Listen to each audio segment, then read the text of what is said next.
بچه ها سلام با یه ویدیو دیگه.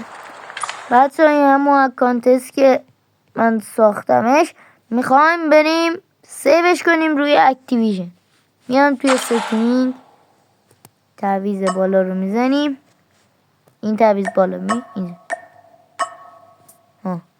میایم هر جا که دوست داریم، هر جا جایی نمیخواد برین اصلا همینجا بمونیم، جایی نمیخواد برین. به علاوه بالا رو میزنیم، این به علاوه بالا اکتیویژن کال آف دیوتی میزنیم. بله میاد اینجا، این پایین اینو میزنید. ببینید یه بار دیگه میاد، برید یه بار دیگه.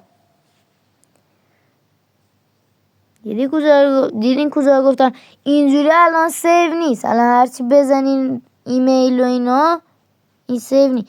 این پایین رو میزنین و ایمیل دونه میزنین، پسورد ایمیل دونه اینجا میزنین.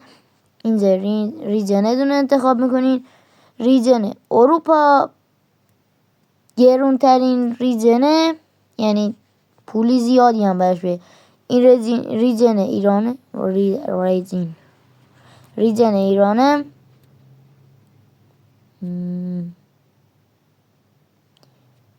هر ریجنی میتونیم بزنیم. مثلا ریجنی هند باید با وی پی ان هند بریم. مثلا ریجنی هند اینجاست.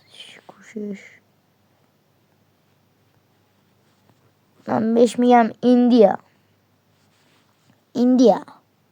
اینا این ایندیا که نوشته این